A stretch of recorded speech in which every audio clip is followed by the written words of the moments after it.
வந்த மத்தள சத்தம் தாளம்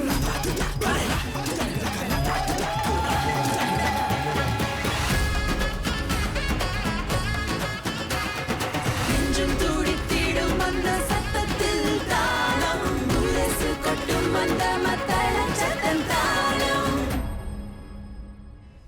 தாளம் நிகழ்ச்சியின் மற்றொரு தொகுப்பில் உங்களை சந்திப்பதில் எங்களுக்கு மிக்க மகிழ்ச்சி. It is heartening that so many of you tune in to join us week after week. And for that, we promise to keep you engaged and entertained for the next half hour. ஆமா Malini, Singapore முழுவதும் எத்தனையோ நிகழ்ச்சிகள் நடந்து வருகின்றன. நடனம், நாடகம், இசை என நம்மை கவரக்கூடிய பல அம்சங்கள் அவற்றில் அடங்கியுள்ளன. Out of those, we have handpicked 3 events to share with you this week. Before getting into the details, here's a quick preview. 4 கதைகள் ஒரு மேடை. Indian rhythm, Singaporean spirit. Tamil இளையர் மன்றத்தின் உச்சம். Theatre has long been a medium for storytelling. A well-written play goes a step beyond fun and drama. நம் சிந்தனையை புதிய பரிமாணங்களில் தூண்டச் செய்வதில் நாடக கலை பெயர் பெற்றது. பல 100 ஆண்டுகளாக கேட்டு வரும் இதிகாச கதைகளில் கூட காலத்திற்கேற்ப ஒரு கருத்தை சொல்வது வழக்கம். When that is the case for age-old epic depictions, today's society offers innumerable themes to explore and present. A blessing to one could be a challenge to another. To some, advancement might not necessarily mean it. சுருக்கமாக சொல்ல வேண்டுமெனில் ஒரே விஷயத்தை ஒவ்வொருவரும் வெவ்வேறு கண்ணோட்டத்திலிருந்து காண்கிறார்கள். இதில் யார் சரி யார் தவறு என்று பார்ப்பதை விட பகுத்தறிந்து செயல்படுவதில் நன்மைகள் அதிகம். Agam Theatre's 5th Lab series, VUCA, explored all of these and more. Importantly, it laid the base for future questions and conversations, because where entertainment ends, reflection begins. அத்தை, குக்கர் மூடிய திறக்கலாமா? ஐயோ, திறந்துடாதடி. எத்தனை விசில் விட்ட? அகம் நாடகக்குழு வூகா என்ற 4 கதைகள் கொண்ட படைப்பை அவர்களின் நாடக அரங்கில் அரங்கேற்றினர். இன்றைய சமூக பிரச்சனைகளை நிலையற்றவை, நிச்சயமற்றவை, சிக்கல்கள் நிறைந்தவை மற்றும் தெளிவற்றவை என 4 வகைப்படுத்தி இருக்கிறார்கள். அவை ஒவ்வொன்றிற்கும் ஒரு கதை என இந்த குணாதிசயங்களை மையப்படுத்தி இந்த நாடக தொகுப்பு தயாரிக்கப்பட்டது. காக்காக்கு சாப்பாடு வைக்கிறது பார்த்து யாராச்சும் கம்ப்ளைண்ட் பண்ணிட மாட்டாங்க? ஒரு வருஷமா வச்சுட்டு இருக்கேன். நான் யாருக்கிட்டயோ சொல்லல, காக்காவும் யாருக்கிட்டயோ சொல்லாதுன்னு நம்புறேன். VUCA term பார்த்தீங்கன்னா it's volatility, uncertainty, complexity and ambiguity. So இக்காலத்து உலகத்தில் பார்த்தீங்கன்னா அந்த பிரச்சனை இந்த 4 வார்த்தைக்குள்ளே அடங்கிடும். ஸோ அதனால தான் த்ரூ தியேட்டர், ரைட், இதெல்லாம் அலசி ஆராய்ந்து ஒரு ஒரு எக்ஸ்பெரிமெண்ட்னு சொல்லாமே. வலைங்கிறது வந்து ஏஐ பற்றியது, நகல்ங்கிறது ஆஃபீஸ் பாலிட்டிக்ஸ் பற்றி உள்ளது, அந்தரங்கம் வந்து ரிலேஷன்ஷிப்ஸ் பற்றி ஒரு ட்ராமா, அண்ட் பெரப்பராசனம்ங்கிறது வந்து மென்டல் ஹெல்த்தை பற்றி ஒரு ட்ராமா. இந்த படைப்பின் முக்கிய அம்சம் என்னவெனில் 4 நாடகங்களும் 4 புதிய இயக்குனர்களால் அமைக்கப்பட்டிருந்தன. எதிர்பார்ப்புகளோடு சேர்ந்து பதட்டமும் சற்று அதிகமாகவே இருந்தது. ஆனால் இந்த துறை சார்ந்த கல்வி, முன் அனுபவம் மற்றும் அகம் குழுவினர் வழங்கிய பயிற்சி அனைத்தையும் வைத்து அவர்கள் தங்கள் நாடகங்களை இயக்கினர். யேல் பல்கலைக்கழகத்தில் தான் வந்து ஒரு தியேட்டர் டைரக்டிங் மாடியூல் ஒன்று எடுத்தேன். அதில் தான் எனக்கு அந்த ஆசை வந்துச்சு, இன்ட்ரெஸ்ட் வந்துச்சு. ஒன்று நிறையா மேடை நாடகங்கள் வந்து இயக்கணும்னு சொல்லிட்டு இங்கே அந்த வாய்ப்பு கிடைக்கும்போது கண்டிப்பாக ஒரு புது அனுபவமாக இருந்துச்சு. நிறையா விஷயங்களை கற்றுக்கிட்டேன். இயக்கிறது மட்டும் இல்லை, சவுண்ட், லைட்டிங், இது எல்லாம் ஒரு மேடை நாடகத்துக்கு எவ்வளவு முக்கியம் அப்படின்னு நான் கற்றுக்கிட்டேன். பயம் கலந்த ஒரு உற்சாகமான அனுபவம் சொல்லணும். ஏன்னா முதல் முறையாக இயக்குறோம்ல, ஸோ அது நல்லபடி போகணும் அப்படின்னு ஒரு உணர்வு இருக்கும்ல, அந்த உணர்வு இருந்துக்கிட்டே தான் இருந்துச்சு. ஆனால் நான் படித்த ஸ்கூல் இன்டர்கல்ச்சுரல் தியேட்டர் இன்ஸ்டிடியூட்டில் படித்தேன், ஆக்டிங் படித்தேன். ஆனால் வந்து அங்கேயே வந்து கற்றுக் கொடுத்தாங்க என்ன மாதிரி டெக்னிக்கில் நீங்கள் வந்து நீங்களாக டைரக்ட் பண்ணலாம், உங்களே நீங்கள் டைரக்ட் பண்ணலாம், மற்றவங்க டைரக்ட் பண்ணலாம், அதெல்லாம் கற்றுக் கொடுத்தனால அந்த படித்த நாலேஜ் இருந்தனால இங்கே வந்து அதை அப்ளை பண்ணி கொஞ்சம் சுலபமாக செய்ய முடிஞ்சிச்சு. புதிய இயக்குனர்களுடன் பணிபுரிவது நடிகர்களுக்கும் ஒரு புதிய அனுபவமாக இருந்தது. மேடை நடிப்பில் அனுபவசாலிகளாக இருப்பினும் புதிதாக ஒருவரால் இயக்கப்படும் பொழுது அவருக்கென்று தனித்துவம் இருக்கும். அதை ஏற்றுக்கொள்வது, புரிந்து கொள்வது அனைத்துமே ஒரு கற்றலுக்கான வாய்ப்பு. இந்த பயணம் கருத்து மற்றும் கலை பரிமாற்றம் நிறைந்த ஒன்றாக இரு தரப்பினருக்கும் அமைந்தது.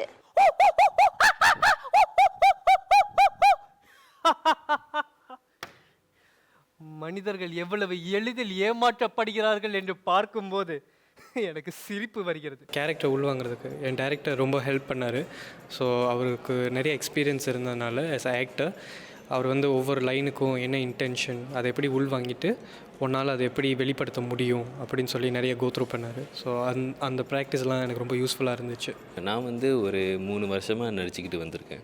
ஸோ புது இயக்குனராக and it was very eye opening to see his new thoughts and new ideas and like because அந்த ஸ்கிரிப்ட் வந்து it's quite a old play. ஒரு ஐ திங்க் 5 வருஷம் 6 வருஷத்துக்கு முன்னாடி எடுத்த ப்ளே தான். அந்த ப்ளேயை எப்படி புதுசாக இந்த கான்டெக்ட்ஸ்க்கு ஜென்ஜி ஆடியன்ஸ்க்கு எப்படி ஏற்ப அது வடிவமைக்கலான்னு பார்த்தபோது like he had a lot of new ideas and it was very fresh to see that kind of perspective. நீ என்னை மிரட்டுகிறாய், நான் உன்னை உருவாக்கினேன்.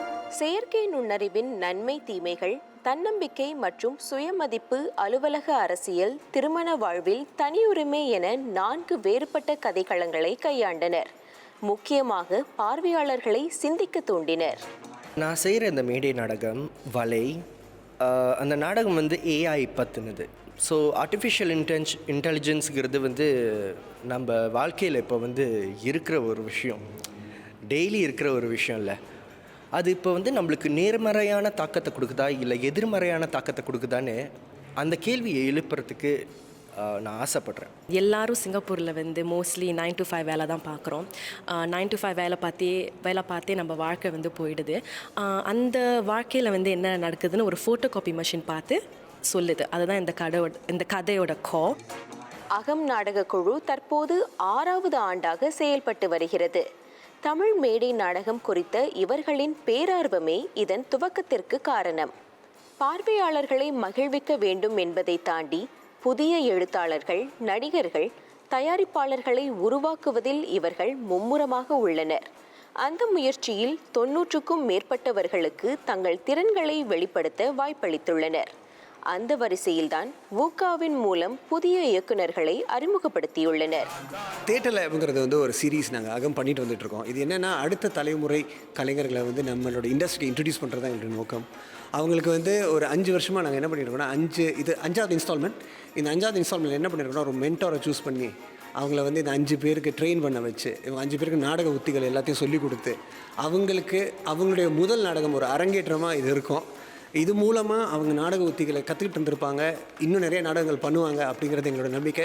இது மாதிரி இன்னும் நிறைய நாடகங்கள் வர்றதுக்கு அடுத்த தலைமுறைகளை கிரியேட் பண்ணிகிட்டு இருக்கிறது தான் எங்களோட முயற்சி.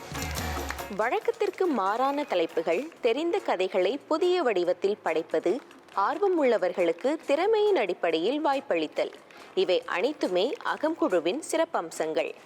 இவர்களின் ஆசைப்படி தமிழ் மேடை நாடகம் மேன்மேலும் சிங்கப்பூரில் வளர எங்கள் வாழ்த்துகள்.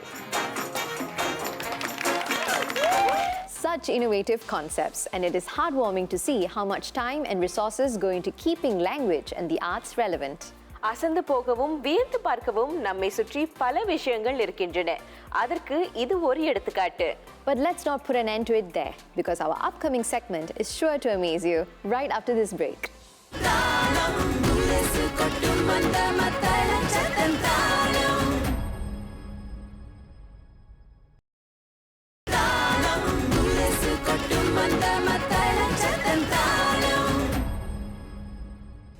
மாலினி, உங்களுக்கு இந்திய பாரம்பரிய நடனம் ஆடிய அனுபவம் இருக்கிறது இல்லையா?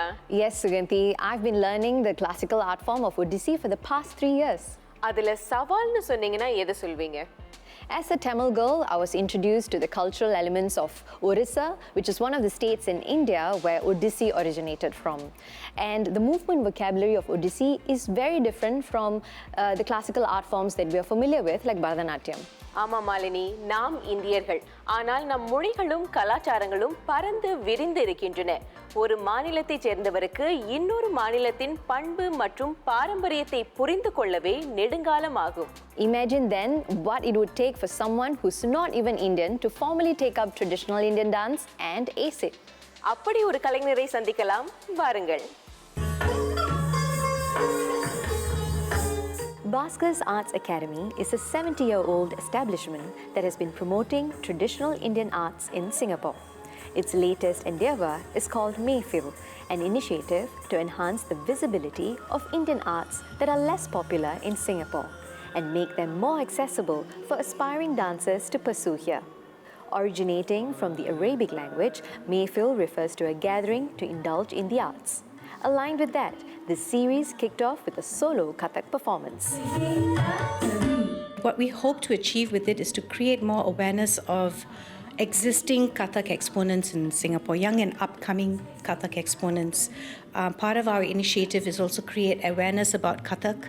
While Bharatanatyam has taken root really strongly in Singapore, the other Indian art forms really, and Carnatic music, the other Indian art forms really have not been given as much importance or really taken root, steady, strong foothold in Singapore. Mayfield's inaugural performance was by Zoe Tan, a Chinese-speaking Singaporean. As a child, Zoe was encouraged by her mother to take up Bollywood dance, and through that, she learnt about the semi-classical genre. Delving deeper, she got introduced to Kathak, a North Indian classical dance form. Since then, it has been 5 years of training at the Baskers Arts Academy. The more she learned, the deeper she connected not just with art, but also its roots. I think the music is one that draws me in at first. And then after that, it's kind of how unique it is. It is the only Indian classical dance that fuses both Hindu and Muslim influences. There's a lot of depth to it, there's a lot of grace, but yet there's a lot of precision and a lot of stamina required. And I think in terms of technically what I like most is probably like the spins. They're very exhilarating and exciting to watch. Kathak originated in the northern regions of India and is one of the 8 classical dances recognized by the Sangeet Natak Academy and the Ministry of Culture, India. While broadly seen as a North Indian dance, it is a lesser-known fact that there are 3 styles of Kathak hailing from 3 different regions. While the foundation is common, each of these put emphasis on different aspects such as grace, hand gestures, facial expressions, and rhythmic patterns. Kathak is popular for its intricate footwork and spins. Dancers wear ankle bells called gunguru and are accompanied by the tabla for beats along with a melody. There's a saying, Katha kahe so Kathak kahave. So Katha means story.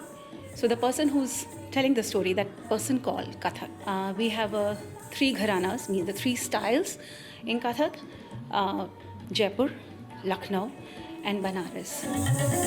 The beautiful spread of culture is the standout of this event.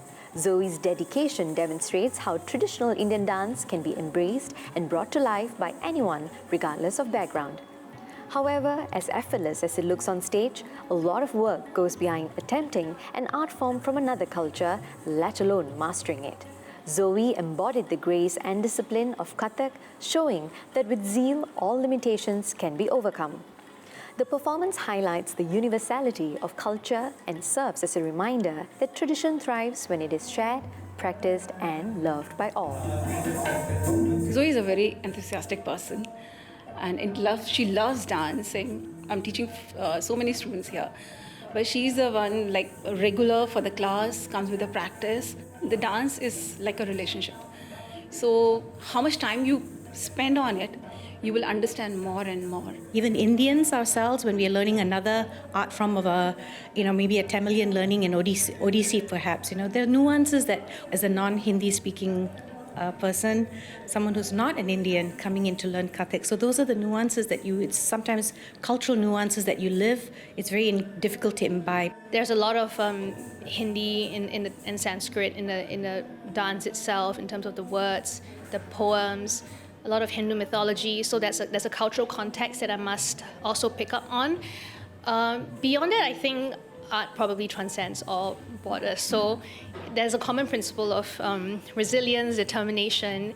If you feel like the art really helps you express yourself and you're able to, be true to yourself through that art, I think that's, the one way I think one can succeed in any form of art, really. Among the many benefits of living in Singapore, its multicultural landscape stands out as a key highlight. From promoting individual artistic traditions to sharing values across communities, we enjoy opportunities that few countries can offer. Our diversity not only enriches everyday life, but also provides a unique platform for cultural exchange, collaboration, and mutual understanding. வேறொரு இனத்தில் பிறந்து வேறொரு மொழி பேசி வளர்ந்தும் கதக் நடனத்தை இவ்வளவு அழகாக ஆடுவதை பார்ப்பது நெகிழ்ச்சியாக உள்ளது. Isn't that the beauty of living in a country like ours? We have so much access to diverse cultures and arts. All it takes is a step forward to initiate the learning journey. சரியா சொன்னீங்க மாலினி. இப்போது ஒரு சிறிய இடைவெளிக்கான நேரம் வந்துவிட்டது. அடுத்த அங்கத்தில் இளையர்களின் ஆற்றல்களை காணவிருக்கிறோம்.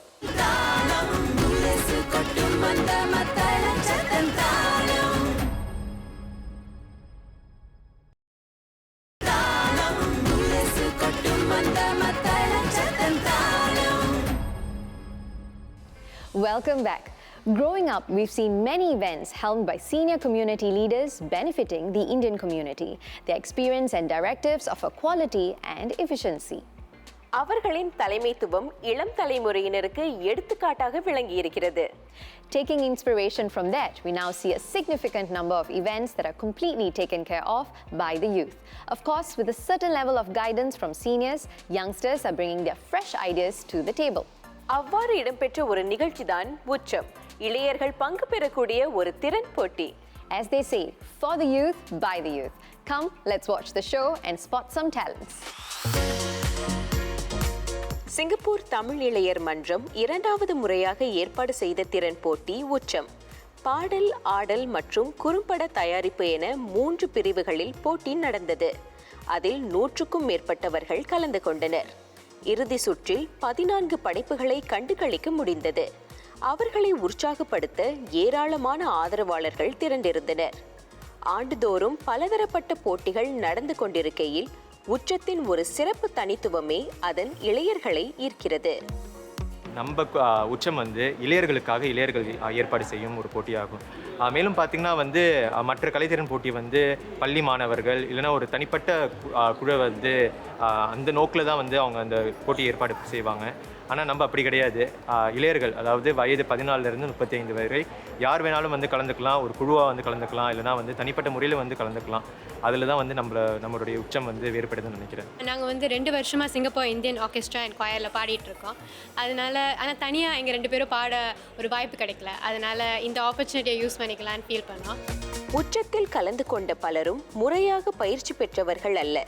கலைகள் மற்றும் ஊடகத்தின் மீதுள்ள ஆர்வம் ஒன்றே அவர்களை இந்த போட்டிக்கு ஈர்த்தது. யதார்த்தமாக எடுத்த முயற்சி இறுதி சுற்று வரை கூட்டிச் சென்றது என வெற்றியாளர்கள் பூரிப்புடன் பகிர்ந்து கொண்டனர்.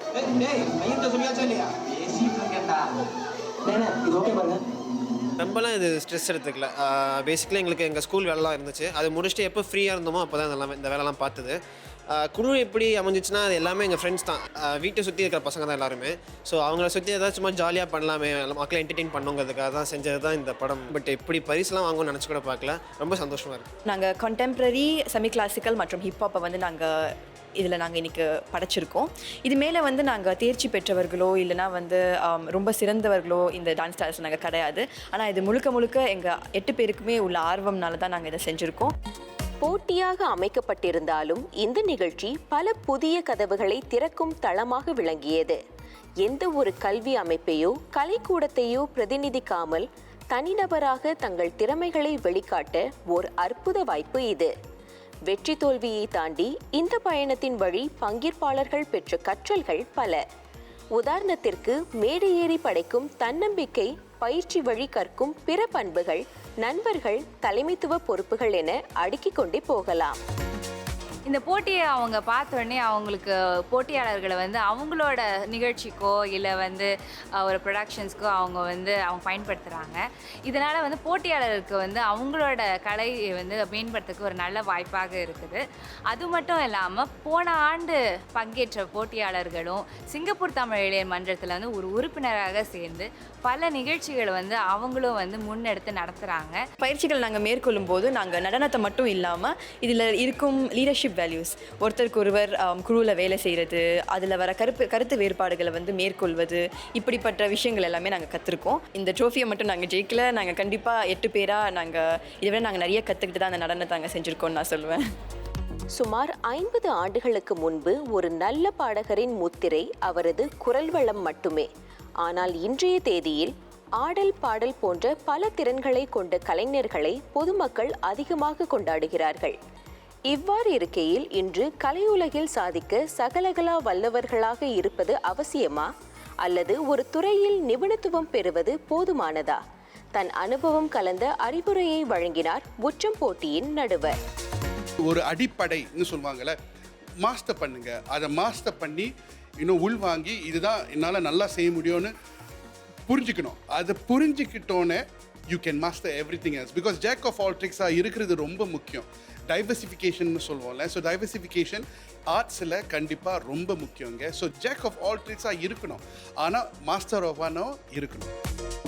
இளையர்களை தமிழுடனும் கலைகளுடனும் இணைக்க இதுபோன்ற நிகழ்ச்சிகள் வழிவகுக்கின்றன. புதுவிதமான குழு சேர்க்கைகளுடன் புதிய பரிமாணங்களில் படைப்புகளை காண முடிந்தது. அனைவரின் தைரியம், ஆர்வம், ஈடுபாடு அனைத்துமே மேடையில் மிக அழகாய் தென்பட்டன. இது போட்டியாளர்களுக்கு மட்டுமல்ல, தொகுப்பாளர்கள், ஏற்பாட்டு குழுவினர் என அனைவருக்குமே பொருந்தும். சிங்கப்பூர் தமிழ் இளையர்களின் இந்த இன்ப முயற்சி வரும் ஆண்டுகளிலும் பெரிதாக நிகழ எங்கள் வாழ்த்துகளும் ஆதரவும் நிச்சயம் உண்டு. I can't wait to watch these upcoming talents create magic in the entertainment industry. The judges and audience looked so impressed. ஆமாம், இது போன்ற நிகழ்ச்சிகள் மூலம்தான் வளர்ந்து வரும் கலைஞர்களை அடையாளம் காண முடிகிறது இல்லையா? Absolutely. Today we saw new directors being showrunners, a Chinese dancer performing exceptionally in Kathak, and the youth avidly showcasing their skills. திறமையும் தீர்மானமும் ஒன்றுபடும் போது பிடித்ததை செவ்வன செய்து காட்ட முடியும். தடைகள் எதுவாயினும் கடந்து செல்ல முடியும் என்பதற்கு இவர்கள் அனைவருமே உதாரணம். Perhaps this could be the sign for you too to venture into something that makes you happy. In the meantime, do not forget to write to us if you know of such inspirational stories and community events. இப்போது உங்களிடமிருந்து விடைபெறும் நேரம் வந்துவிட்டது. அடுத்த வாரம் சந்திப்போம். Malini, Suganthi, and this is Thalam Indian Beat. நெஞ்சம் துடித்திடும் அந்த சத்தத்தில் தாளம், முரசு கொட்டும் அந்த மத்தள சத்தம் தாளம்.